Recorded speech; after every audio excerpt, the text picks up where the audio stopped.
Welcome to this week's edition of the Pete Mezzetti Show. I'm Pete Mezzetti.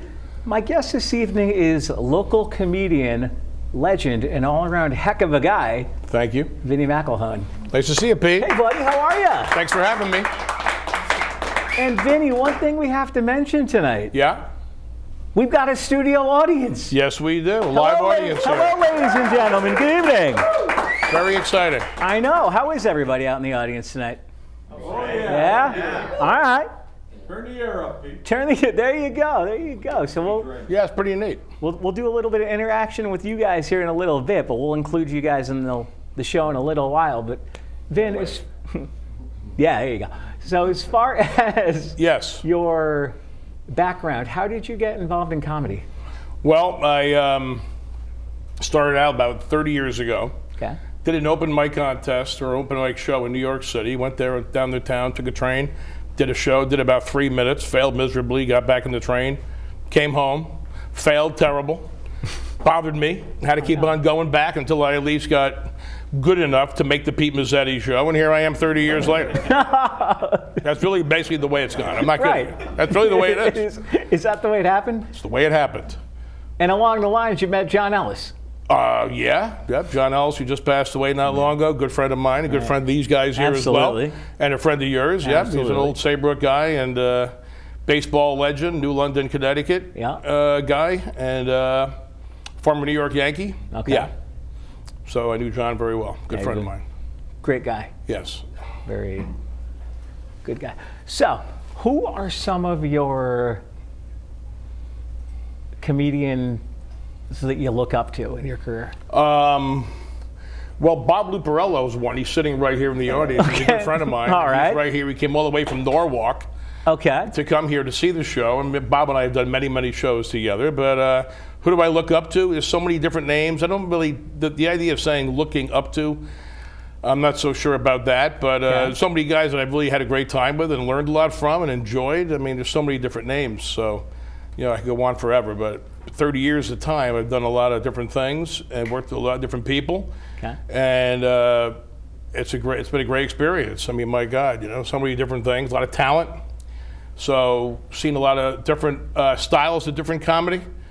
And I don't know, it's just been a great ride. So, from what I understand by doing research, you also work with Gilbert Gottfried.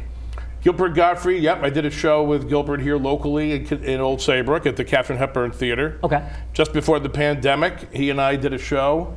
And he was not in great shape. He passed away not long ago during the COVID. So, but I never met him before. So it was the only time I've ever seen him or worked with him. Okay. But he's like a classic legend kind of guy, as you know. I mean, world-renowned kind of name and movies and all that. And I felt kind of bad because he was kind of hurting that night. And that's what I remember about him most, is that he was kind of struggling because he wasn't all that strong, No. So whatever he was going through at the time, I didn't know about it, but he was having a tough night. But he was still funny, and we had a great time. So it was great to meet a guy like him, Yeah, right here in town. Absolutely. Yeah. So what are some of the venues you've performed in? Some of the venues, many coffee houses. No, I'm just kidding. That was a joke. That was a very cheap joke. Some of the venues have been clubs all over the country, casinos, clubs. I don't know. I can mention a whole bunch of them, but name places like Comedy Store, the Improvs, Catch a Rising Stars, and also smaller level chains of comedy clubs. Treehouse Comedy Club is one in Connecticut. Okay.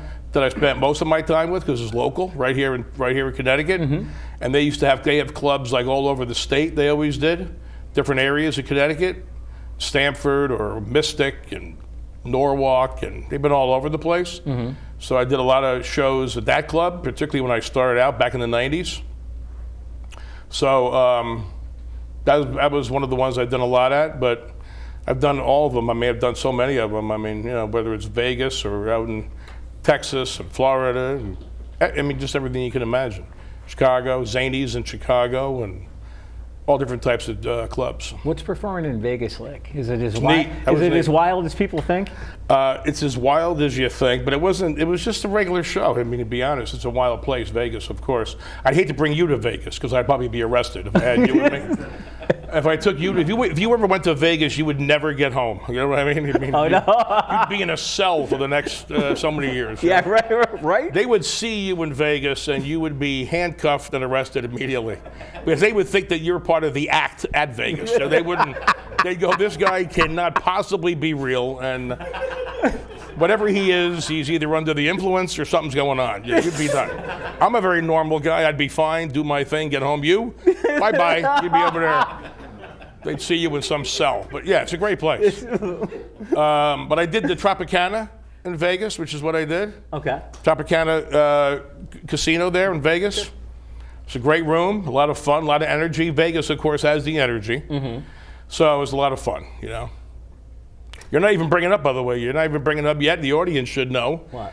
This is your 500th show. That's right. This is Pete's 500th show, everybody. That's right. Oh, I thought you would. It's a milestone of the show, yeah. I thought you would bring it up and we could talk about 500th show, and right. I got to turn the table on you and just ask you about that for a minute. All right. 500 shows. How did you get here? Did you ever think you would? And what did you think about all those shows you've done? No, I never thought I would be here for show number 500. You never thought that way? No, because how it all started was back in the day when the show first started. It was with Comcast out of Clinton. I remember. The facility the building is there, but the facility has since been closed.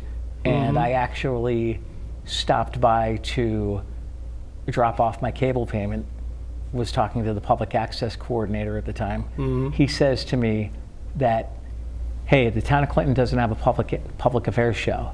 My mom was actually on the board of selectmen in town in Clinton at the time, and I was going to meet her at the town hall, which is across the street from the Comcast building. I remember where it was. Yep. And then I said to the first selectman at the time, hey, the town of Clinton doesn't have a public affairs show. He walks around his desk. He shakes my hand, he pats me on the back. Congratulations, it's yours. How about that? Our first show, which I still remember, he was the first selectman of the town of Clinton, so we did it was around budget time, so we did a Board of Finance show talking about the town budget and expenditures and all that other fun stuff. Got it. For some reason, on your 500th show, you had me come out here and do it with you. Exactly. I don't understand that for the life of me. But can you explain it? I mean, how the hell did I make it? Because there's no budget either. Oh, okay. That's right. Thank you.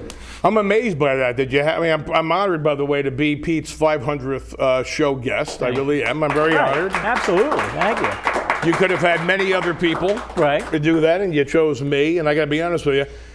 My wife, we had a 25 wedding anniversary. She said to me that day, okay, I'm not used to these anniversary type things. On our anniversary day, she goes, listen, find something to do tonight. I'm going out with my friends, okay? And you're here. So here I am with you, and you bring me in. So it's like unbelievable. I'm not used to this kind of love, okay? No. I'm just not, you know? And especially with the studio audience that we have. Oh, the audience is on. I don't know who the hell they are, but I don't know where they came from. But I'll tell you what, they're a nice-looking group of people. Where'd they come from? No idea. No? No idea. I don't know. By the way, I want to make sure, is my parking going to get paid tonight? My parking ticket? Absolutely. Okay, I want to make sure I'm validated. Oh yeah, we'll validate you at the door later. Phenomenal. So excellent. Congratulations, though, seriously, on your Thank 500th show. I know I'm the gonna... guest here, but I mean, that's far more important. Thanks. Absolutely, man. Yeah, and it's changed. And you asked me off camera, am I going to continue it? And what do you think? My answer to you and everybody out there is as far as I can get the encouragement and as far as I can put a sentence together and continue talking and not drooling and dribbling all over myself. I'm going to... And as I said earlier, I just saw the President of the United States do a press conference, and that's exactly what he was doing. So maybe you could take that job and lead us through this right now. There you go. There you go. So, as far as I'm concerned, as far as I can throw a sentence together, I'm going to be here doing this thing a long time. Okay, very good. Well, that's exciting. Absolutely. So from what I understand, you also did some work with the USO. Let's talk about the USO. Okay. Well, my son was in the service. He got out about a year and a half ago. Okay. He was in the Marine Corps. Right. And I did this thing with the USO. It's a long story how I got there, but I was able to go down and do a show for a bunch of the Marine Corps down at Camp Lejeune, North Carolina. The USO has a facility there. So they had a room, an entertainment room, in which I did a show, organized it with the USO, and then they had about a couple of hundred Marines come over. Many of them were like injured guys that were back from a deployment.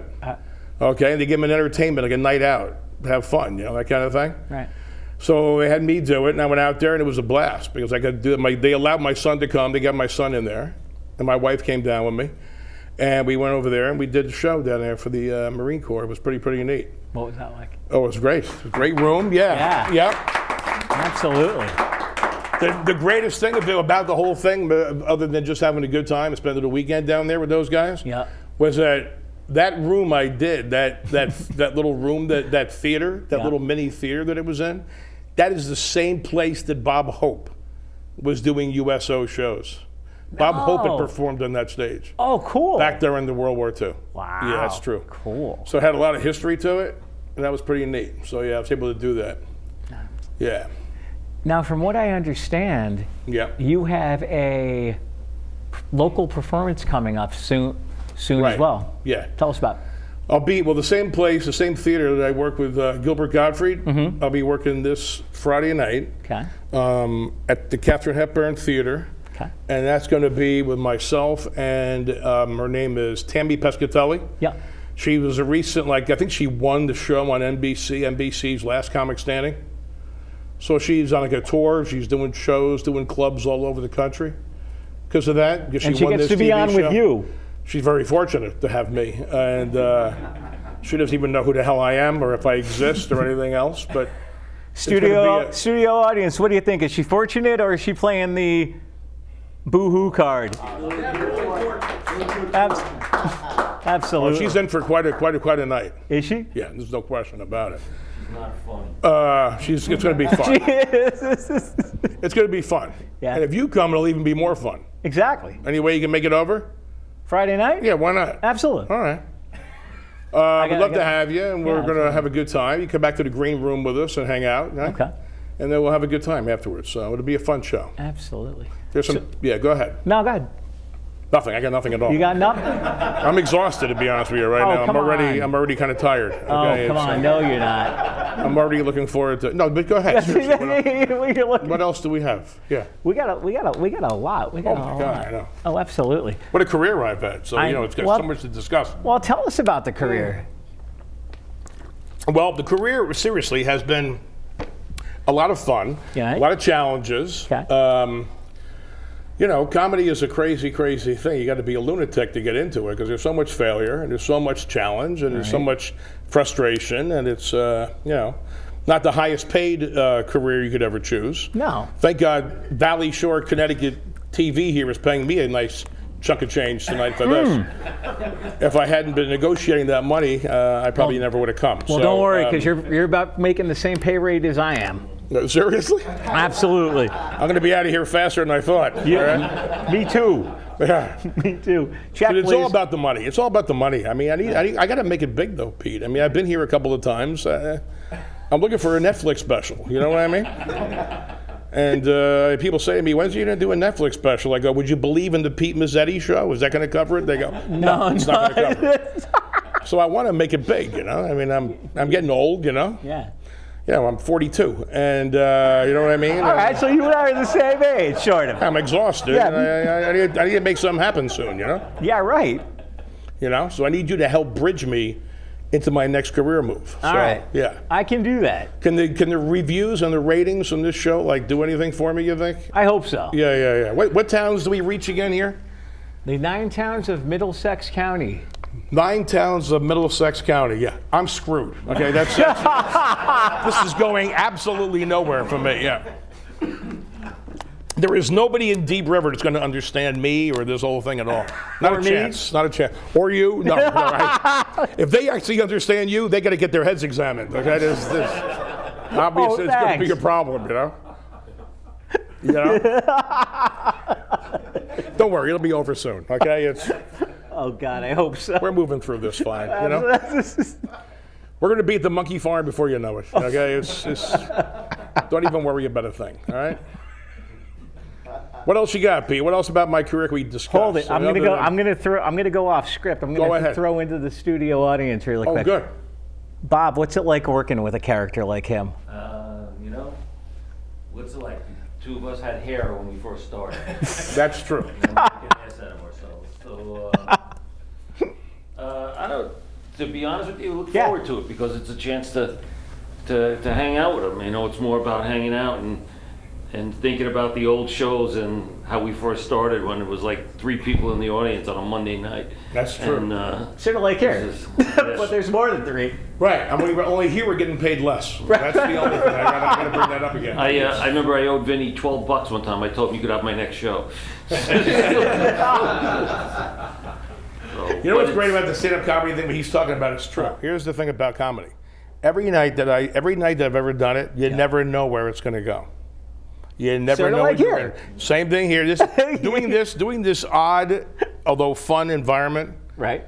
Being serious. Yeah. This is no different than any other show I've ever done in my life. And that you drive to the place, you get to the venue, and you have no idea where it's going to take you. You don't know if it's going to go well for us. Right. You don't know if the audience is going to like it. You don't know if it's going to be a tough night, you're struggling, or you don't know if you're going to do very, very well. You just don't know. And that's exciting about doing comedy because you just don't really know. Every night is a different kind of thing, and you don't know the outcome till you get there. Exactly. So it's kind of neat. It is. Yeah. And obviously you like it. Yeah. I like a better, host if I could get one. But I mean, we got to go with what we have here. Wow. I'm throwing. Well, you were mean to me before the show. Remember that shot you threw right before we went to air? That was mean. So I had to throw one. So you're getting me back. I'm going to get you back. Yeah. Hey. We go out tonight after the show. It's going to get even rougher. Oh, good. Okay? Oh, good. No. Excellent. So what else? What?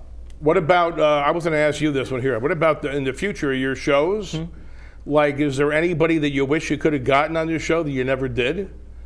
That you could have gotten in this little community of ours, this little shoreline community? Like anybody ever thought of?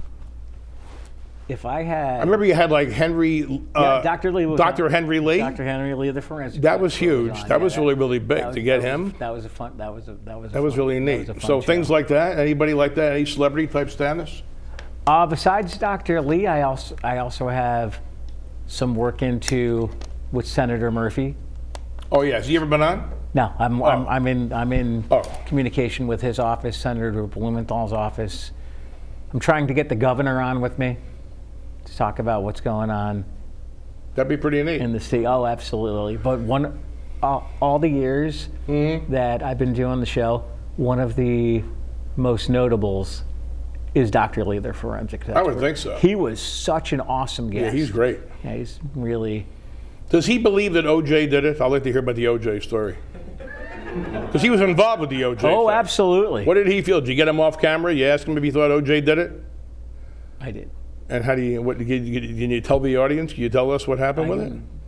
He basically told him there was enough evidence to. There was not. Yeah, there wasn't enough evidence to basically convict him, deliver the verdict, but. Because one of the... If OJ's watching this show right now, he's laughing with tears in his eyes. Yeah, right? He just has got to be howling.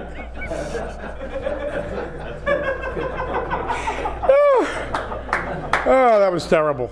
Yeah, thanks. I'm sorry. He's not going to say in public against what the verdict was. No. Yeah, right. So.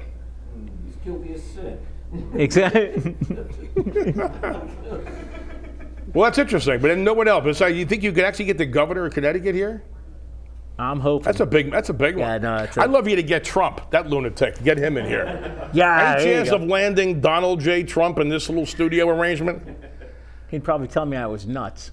Well, he'd have some nerve telling you you're nuts. Yeah, exactly. But to let him go free in front of this camera, you'd have him like a rally in Westbrook here. You go nuts. Exactly. Boy, that'd be great though. You'd have C-SPAN show up. Oh, it'd be unbelievable. C-SPAN, you'd have the police show up. Yeah, right. Yeah, that'd be funny. Oh, that's good. I hope you get that governor. Yeah, no. Lamont? Yeah. Well, there's an election coming up soon too. You should be able to get him. That'd be great. Election in November. Yeah. I'm trying, but I also had the DOT Commissioner Joe Giletti on with me recently, and he was Got it. We talked about transport, planes, trains, automobiles, all that other comprehensive I'm more stuff. like an Uber level. I don't know what those vehicles are really. Gotcha. But cabs and buses and things like that is how I travel. Greyhound, and I'm on a lower budget kind of a thing. So, Exactly. Yeah. And we will validate your parking later, so don't worry I about appreciate it. that. Absolutely. Prices have gone crazy here in Westbrook, in this metropolis that we live in here, you know? I know. Place is so wild. Before I forget, we got to check in with the studio audience. You guys doing okay out there? All right. You're still awake.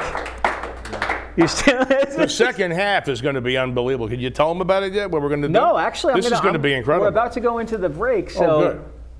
Coming back for the second half of the show, I'm gonna get off camera. Yep. Which is probably a good thing for some people. Thank you, Mr. DeBella. And when we come back from the break, I'm going to get off camera. I'm going to step aside in the studio audience. Yeah. And then you're going to do a little stand-up for me. But then, after you're done... Inquisition. Exactly. We're going to turn the tables. I'm going to take I'm going to take a microphone to the studio audience. Yeah. And we're going to do some cute questions and let answers. them ask some questions? Yeah. Can they ask questions of you too? Sure. Oh, okay. Good. Sure. So Absolutely. I think that's interesting. I mean, this is really your show tonight, given what you've achieved. Men's sizes. What do you say again? What shoes come in men's size? Yeah, right. I feel like I'm on Channel 9 bowling for This is an aggressive show. This has been a very aggressive show. It has been. You started out rough on me before the cameras rolled. I came right after you. Yeah. This is a tough night. Oh my God. But we're going to make this thing. This is going to be a strong, strong ending. There's no question in my mind. This might end my career, but at least I'm going to go out on a bang. Well, there you go. Well, Maybe. We'll see. yeah, there's no doubt about it. You're going to do fine. All right. We'll be right back after a short break.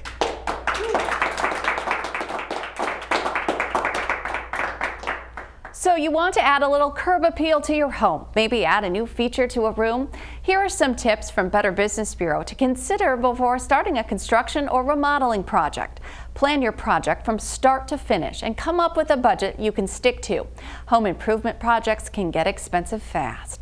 Be upfront with contractors you hire about how much you can spend on the project. And don't forget things like eating out if you're doing work on your kitchen, or hotel expenses if you'll have to move out during any of the work. Talk to friends or family members who've had similar remodeling work done. Find pictures to show the contractor. Be clear about who is responsible for ordering materials. Up the value of your home. Remodeling a bathroom or kitchen can completely change the look and feel, not to mention it can help you sell it in the future. When you talk to potential contractors, ask them for examples and contact previous clients to inspect that work. Be sure to check out their BBB profile for reviews and licensing information. And if you own a business, get accredited. Dad? Just 1 minute, okay? Hey, Bobo, do trees tell each other stories? I'm sorry. I'm afraid I don't know that. Hey, why don't we go find out?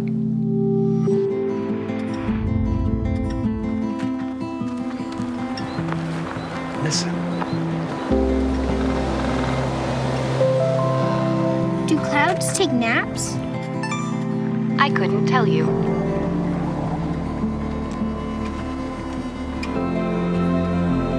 Can birds draw pictures? I don't have an answer for that. Dad, do stars visit their friends? Look!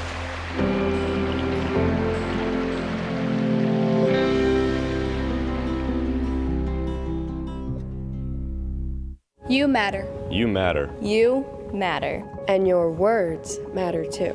Your words matter. What you say in the hallways at school or in the student section at a game matters. Words can be hurtful. Words can be offensive. Words can leave scars. Words can also inspire. Support and uplift. You and your words. Are they both important? As a matter of fact, yes. Community TV.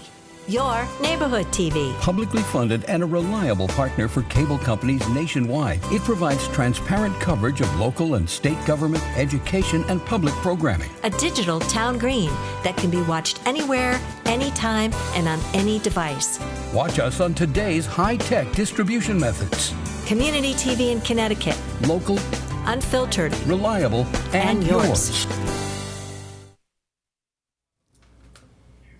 And welcome back to this week's edition of the Pete Mezzetti Show. I'm Pete Mezzetti.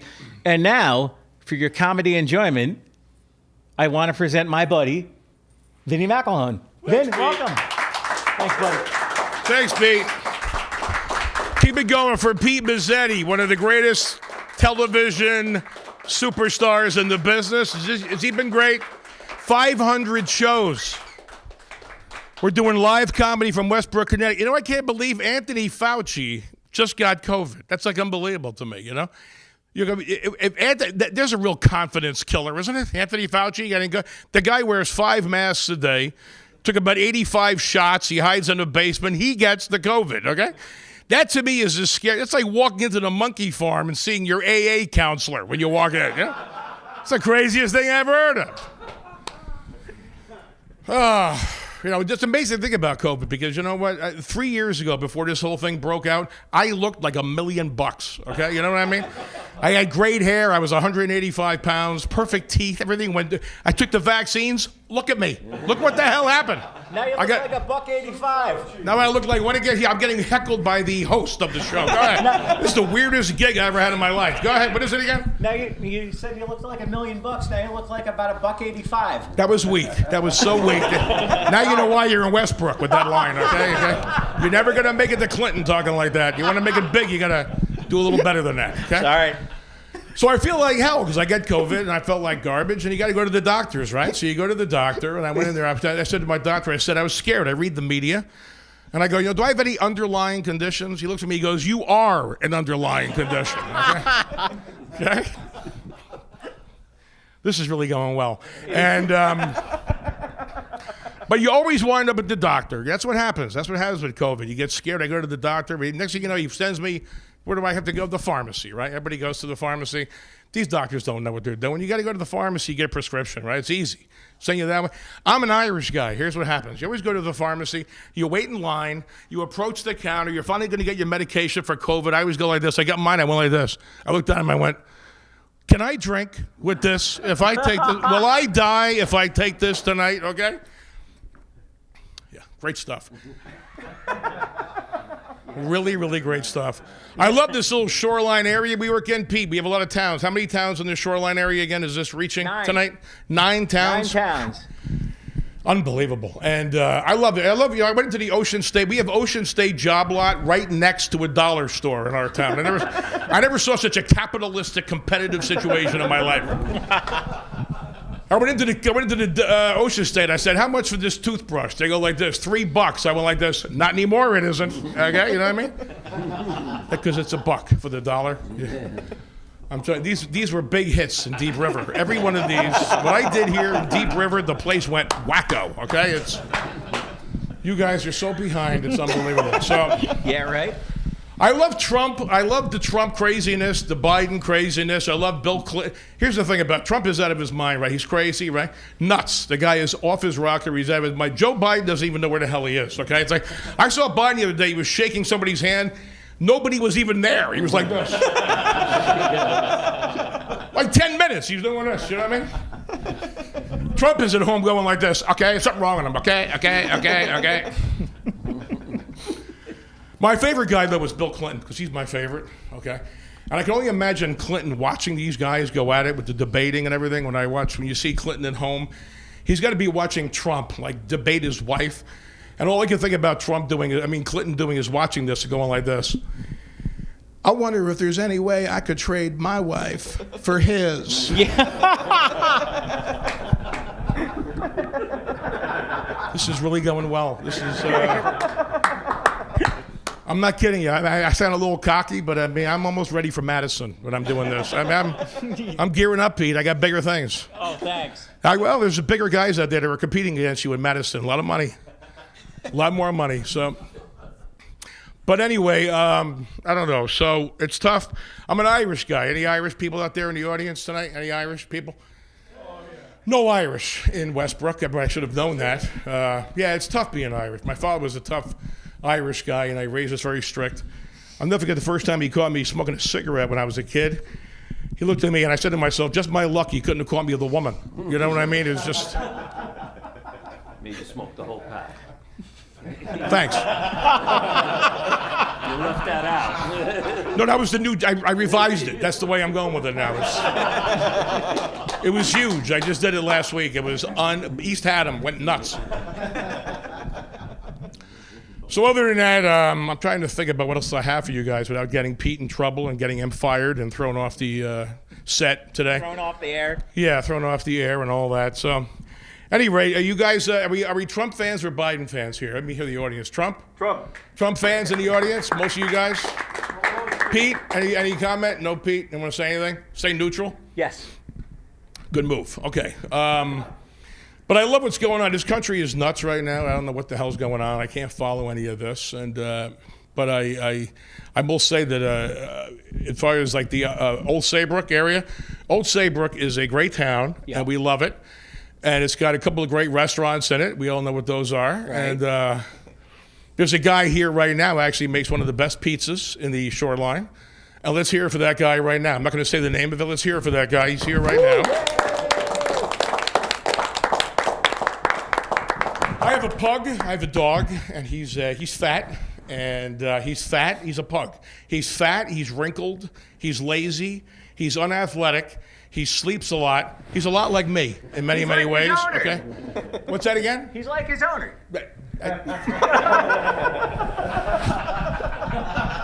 This is like Wonderama with him. You know what I mean? It's like you're at a kid's show, you know? The pug's name is Rocky. He's a great dog. He's fat. He's very, very lazy. And he has a problem sleeping because he has the breathing issue. He's got a nasal issue, so he can't breathe too well. So I had to buy him a CPAP. And very expensive, by the way. And the CPAP is actually bigger than his head. So that's one of the problems. The funny thing about him, of course, is that he's Chinese descent. Pugs, I don't know if you knew this, Pete. Pugs are from China. Okay. So he's the only dog in the neighborhood that actually barks in Mandarin. Just a little bit of a...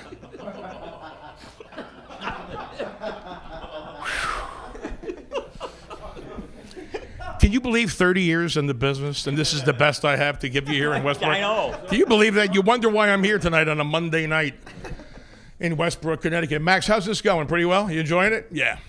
Yeah. Painful, just absolutely painful. I think that's about it, P. I don't want to do much more time. We got to do the audience thing. We're going to do the audience, open it up. Let's open it up with them. Let's do that. How are we going to do it? Just stand right here and do it? I got a microphone in my hand. Let's do the questions. All right. Well, Vin. Yes, thank sir. you. Yeah, no problem. Thanks for the comedy. Or yep. What makes it look like comedy? Yeah, right, exactly. Exactly. We'll figure it out. All right. Now we're going to open up the questions to audience members. A little Q&A. Hi, Mark. All right. Questions. All right, we'll start. What's your name, where are you from, and what's your question? My name is Matt. I'm from Old Saybrook. Okay. Big fan. Hey, Matt. Vin, do you Yes, ever put a filter on your acts? Like, where do you cusp it at? And if you were to rate it like a movie rating, and why? Oh, like or why not? To rate the quality of it? No. Like in terms of vulgarity. Oh, vulgarity, like an adult type of thing? Yeah. You know, every venue is different. Every venue allows for whatever, different levels of what you can get away with, what you can't get away with. We've all done shows where there's like kids involved, there's kids in the audience. We've done them where there's, it's more of a religious thing. I've done everything. I've done religious fundraisers at churches. I've done school fundraisers for kids. Obviously, you gotta cut it off there for things like that. We're doing it here in Westbrook, okay, with Pete, and you got to go slow. You got to go very, very slow, or else it's just not going to kick in. So you got to go very, very. Sometimes you got to repeat it a few times. So it depends like that. I don't know if that answers your question. You go to a nightclub, you're at a comedy club or a casino, you do whatever.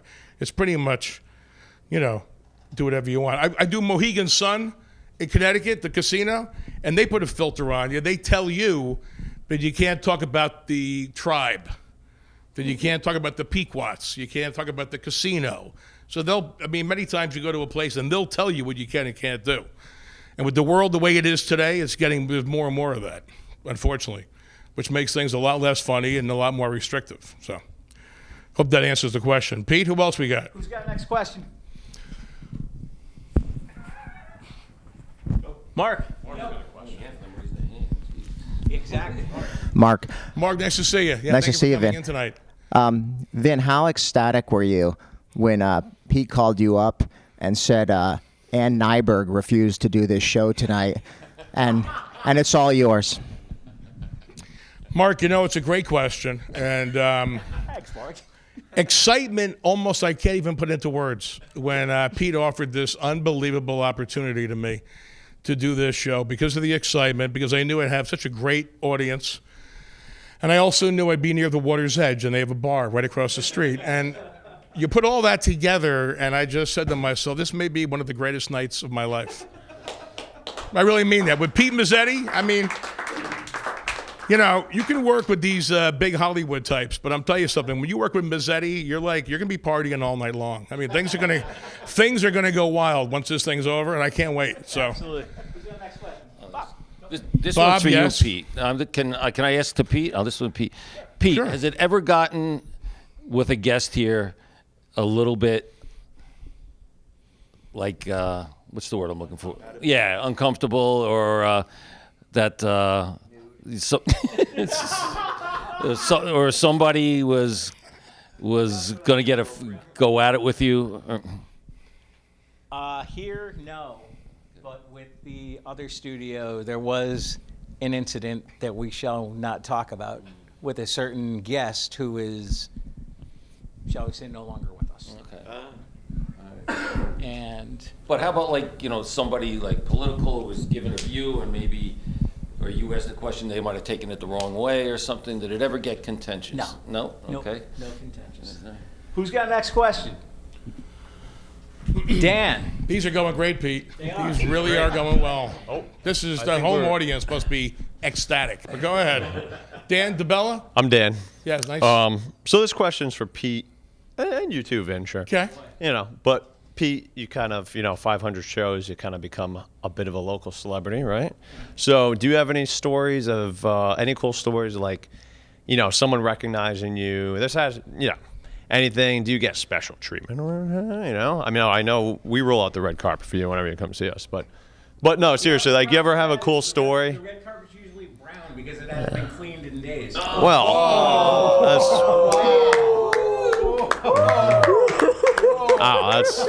That's rough. What a tough operation this is. There goes the next. Wow.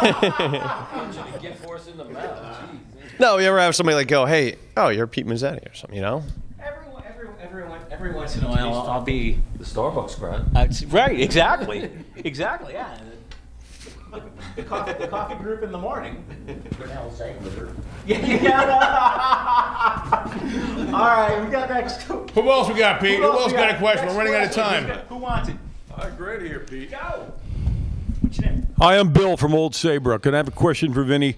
Vinny, I want to ask you, Vinny, how has your wife handled your career and your stardom? Has she been supportive, and what are the hardships your family and your wife have gone through because you have been in show business and traveled and everything else? That's what I'm curious about. Thank you. Very good question, Bill. Besides being married to him? Pete, we're going to be calling security, okay? And I don't even work here, for God's sakes, okay? It's a good question, Bill. Let me just answer you this way, okay? Here's the answer to that question. First of all, let me just say this. My wife is probably one of the luckiest women on the face of this earth, okay? Because, seriously, Gotcha. Let's face it, okay? She walked into stuff. She did pretty well for herself, coming in and making out with this big, huge career of mine. And she's been very, very fortunate, and everything has worked very, very well. Pete, we got a problem? No. Oh, okay, good. So how does she handle it? It's been tough. All seriousness, very tough. Because the spouse has got to tolerate all the comedians' nonsense. The travel, the shows, the late nights, the bars you're working in, all this stuff. The spouse, in my case, my wife, has had to tolerate all this and have an amazing amount of patience and understanding, okay? My kids as well. I started doing stand-up when I was 33. Oddly enough, I'm only 36. So 3 quick years, and look at me, okay? It's unbelievable. So 33, I started. My first son was about to be born, okay? So that's not the ideal time to do stand-up. So obviously it takes a big, big thing out of the family, and it's been it's always very tough. But you know what? It's been worth every time of it. The wife wouldn't agree with that, but that's the way it goes. It comes with the territory. She's making out now, I'm telling you. So all her friends are going to see me on the Pete Mezzetti show. Don't think she's not loving that, okay? Right, Pete? Absolutely. Absolutely. Absolutely. All right, we got a little bit more time left. Who's got next question? Here we go. Strangle myself. That's okay. Roy from Old Saybrook. First Hey, off, Roy. Pete, congratulations on your 500th show. Thank you, Roy. So, Vinny. Yes, sir. I imagine any audience is a good audience, but it's like being dealt a hand of cards every time. It's going to be different. How do you size up the audience? And, what's it like dealing with a big audience, small audience, and what do you like? Okay. Well, good question. And you know what? Every audience is different, and you size it up as best you can. You come out there on stage. I like to step behind the audience before the show starts to get a look at what the audience looks like, try to get a read on them. The best audience for me is like everything, that old adage, an educated consumer is your best customer, right? An educated audience works the same way. So the more educated, the more on topical situations that the audience is, the better it's all going to go. For example, I came here, I saw you guys, I knew it was going to be a struggle. I looked at the intellectual level of this group and I said to myself, well, this is going to be one of the toughest nights I've ever had in my life. And it has been, okay? But I said to myself, fun bunch of guys, looked like got maybe a couple drinking problems, couple of issues with you guys. Hey, I can roll with it, I've been around, so no big deal. But mostly you got to size it up that way. Is there a lot of women? You got to go with the women issues, men, the whole thing. So you size it up the best you can, and you just kind of go with it. But to be honest with you, regardless what the audience is, if you believe it's funny, you go out there and you just sell it. You always be yourself, always sell it, regardless what it is.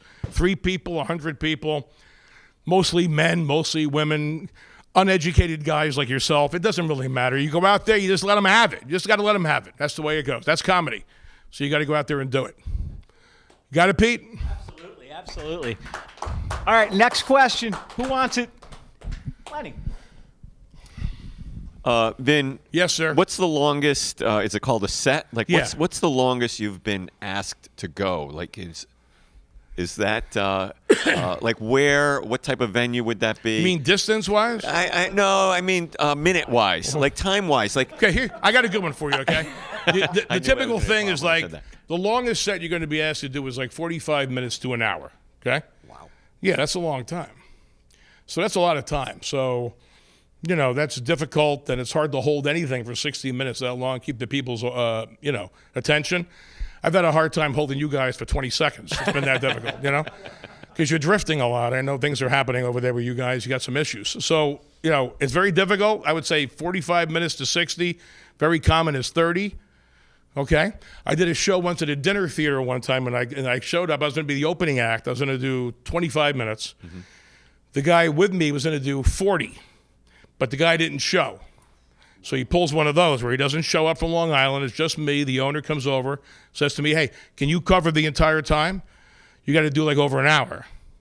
That's tough. I did. Nobody laughed. It didn't matter.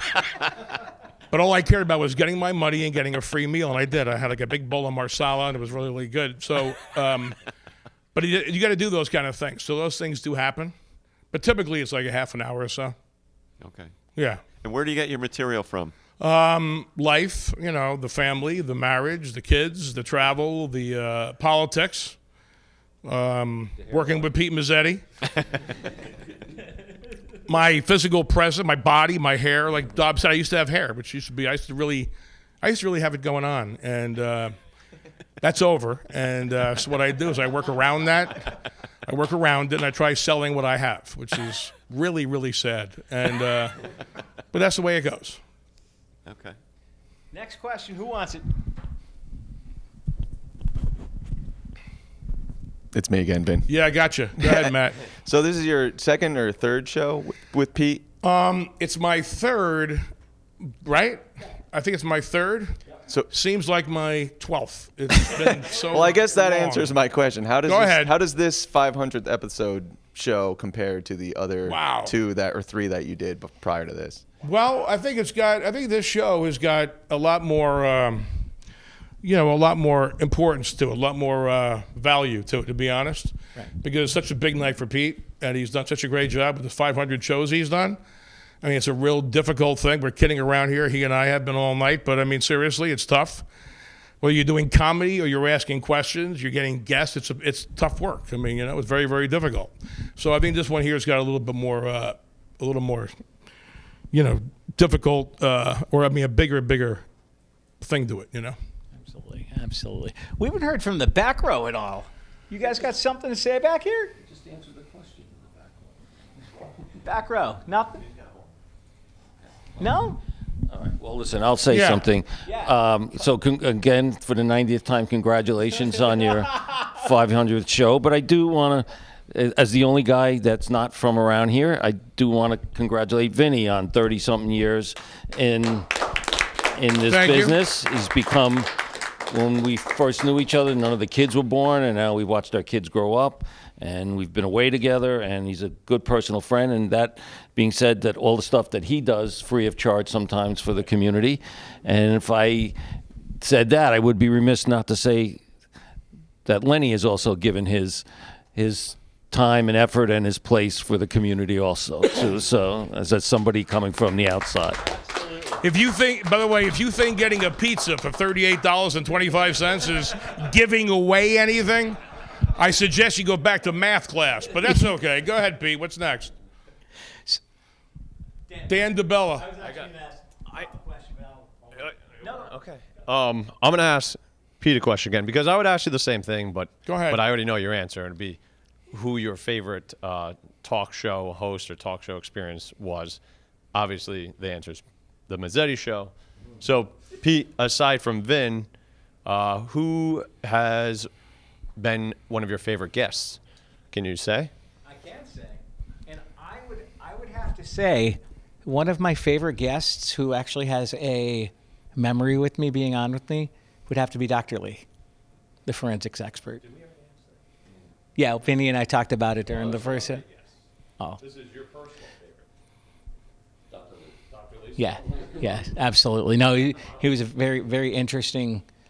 And one of the other, if we want to go locally, one of the favorite guests to be on with Pete Mezzetti would have to be Carl Fortuna, who's the first selectman of the town of Old Saybrook. He's basically the mayor of our town. Who's the mayor of the town of Old Saybrook. Next question, Pete? Go ahead. No, go ahead, Lane. Okay, Mike. Lenny's got another one? So besides Vin McElhone, my favorite comedian probably is Jim Gaffigan. And I'm wondering, have you ever seen or worked with him? Any experience? I worked with Gaffigan a lot of times in New York City when we were first starting out, early 90s, mid-90s. So Jim Gaffigan, yeah, quite a bit. And he's a really good guy, and he's a Georgetown guy and good family guy, and he was a great guy to start out with. He came from just like the rest of us. He went out there and busted his chops and went all the way. He doesn't get to do the Pete Mezzetti show. No. He's making billions of dollars on Netflix and motion picture industry. But hey, I have this, and I'm very happy where I am. I mean, Gaffigan, yeah, he thinks he's big stuff, but you know what? I got quite a bit going for me too. So absolutely, right, Pete? Absolutely, better believe absolutely. Come on down, Roy. Come on down, Roy. I got one more for yes, you. Sir, and this is because you've shared this before with us. Yeah. How much effort you've put in to just get a minute or two on stage to get started. You have to tell everybody how much effort you've put in. Yeah. I'm probably one of the laziest comedians that ever performed. I have put so little time into this thing in 30 years. It's almost unfair to say I've done it for 30 years. It's more like a year and a half when you look at what I've truly put into it. No, but I have worked hard. Is that what you're getting at, the writing and the putting the time in to get booked? No. The true story, without being funny, which I haven't been tonight, is this. We used to do it, Bob, all the guys. We're no different than anybody else. Every comedian, I don't care who it is, Gaffigan, you just brought up, it doesn't matter. You know, I work with Joe Rogan, famous money it doesn't matter. Everybody has to work. If you don't work hard and you don't put your time in and you don't bust your chops and you don't travel and do anything just to get stage time and get opportunity, you will never, ever get anywhere. It is so difficult. I mean, it's unbelievable. So, yeah, I've done nothing more than anybody else has.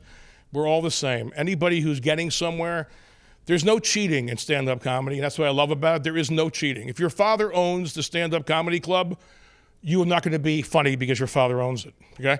So there's no cheating. There's no getting to the end without putting effort in. It takes work. It takes time.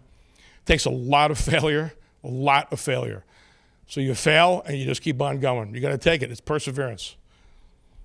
Pete, you got another one here? We got another one? This is like the Phil Donahue show? It is like the Phil Donahue show. Yeah. We got a couple more. These questions are going so well. I got a question ahead, for Dan. Vin. Yes, Dan. So when you come up with material, it's about your creative process a little bit, all right? Yeah. So do you sit and say, okay, I got to come up with something? Or do you like carry a notepad around or something?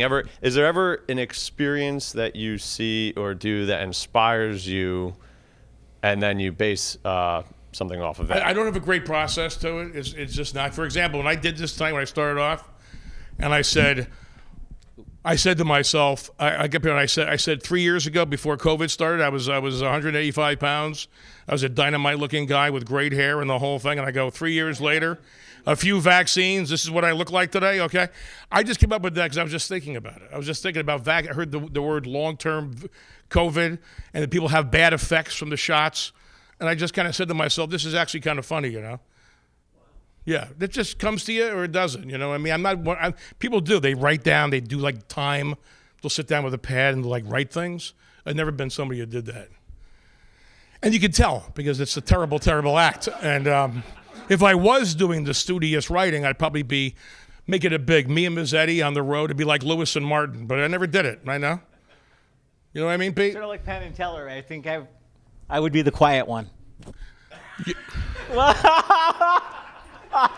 Let's just say you be the different one, okay? Let's All right. we'll just leave it with that. That okay? works for me. Works for me.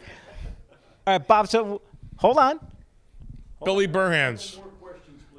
Billy is unbelievable. He's a very, very intellectual person. Vinny, I've seen you a lot. I've heard you a lot, and you're very. We have a great time. But my question is, who was your? If you could pick like one or two or three of your favorites, who would they be? And also, what advice would you give anyone that is looking to get into this as a hobby or a career or whatever? Wow. Well, I don't really have people that I look up to, or I look at like other acts that I've actually like love and all that. Like I look at them and I go, wow, I love this act. I mean, they come and go. I mean, like right now, this guy Maniscalco was outstanding. Chris Rock is unbelievable. Chris Rock made me laugh more than anybody ever has in history. Seeing his show, I saw him live at Foxwoods.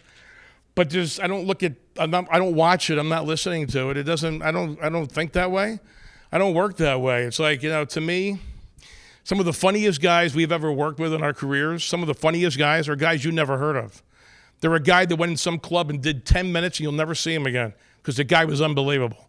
Just unbelievably great and original. What would I advise a young person trying to get in? It just takes so much work. It takes a lot of work, and it takes a lot of patience, and it takes a really good spouse. You brought that up before, being serious. If you don't have anybody behind you who's going to tolerate this schedule and what it takes to do it, you're in for a tough road. You're in for a tough one. So. Well, ladies and gentlemen, but normally it's ladies and gentlemen. Thanks and good night, and we'll see you next time. But before we actually say good night, gentlemen in the studio audience, thanks for coming down tonight. That's it for the Pete Mezzetti show tonight. Let's hear it for Pete. On behalf of Vinny McElhone, I'm Pete Mezzetti. Thanks. Good night. We'll see you next time.